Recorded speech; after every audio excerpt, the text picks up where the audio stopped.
Alors maintenant, qu'est-ce que j'emmène dans ma trousse de secours? Je l'ai un petit peu adaptée. Donc c'est une très petite trousse de secours. Alors déjà, j'ai toujours un pansement pour ampoule avec moi. On marche énormément en forêt, c'est toujours pratique. J'ai toujours quelques cachets par rapport à ce que moi ce qui fait sens pour moi. Donc j'ai toujours de l'ibuprofène en cas de mal de tête ou en cas de règles soudaines sur le terrain, ou même si mon assistant a mal à la tête ou autre chose. J'ai toujours un petit sachet de sucre ou deux en cas de hypoglycémie.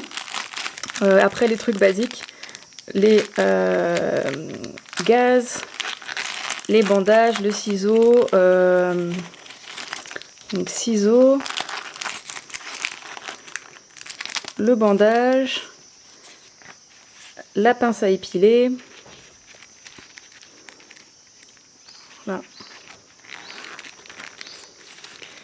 Donc j'ai aussi toujours des antihistaminiques parce que je suis allergique à certains insectes.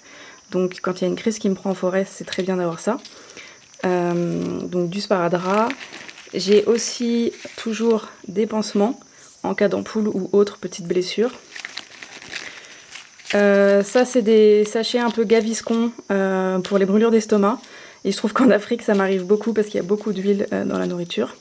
Donc en forêt c'est pas top. Des petites lingettes alcooliques. Enfin alcoolisées plutôt. Et toujours aussi un sérum Phi pour si j'ai quelque chose dans les yeux, ou enfin toujours moi ou mon assistant. Et après voilà, ça continue avec tout ce qui est utile. Les épingles à nourrice. Les bandages triangulaires, toujours pratique. D'autres pansements qui sont fournis avec.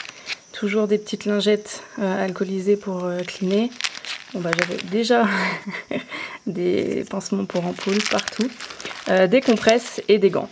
Voilà. Et à ça, moi, j'ajoute un EpiPen parce que depuis quelque temps, je suis allergique aux piqûres d'abeilles. J'ai déjà eu une crise en forêt, donc voilà, je l'ai toujours avec moi. Mais en gros, c'est vraiment la base. Donc n'hésitez pas à vous créer votre propre kit de survie en y ajoutant certaines choses qui font sens pour vous, des médicaments dont vous avez besoin en permanence, etc. Ça prend pas énormément de place. Et je mets aussi cette trousse de secours dans une petite pochette plastifiée parce que quand il pleut, si ça prend l'eau, tout va être foutu.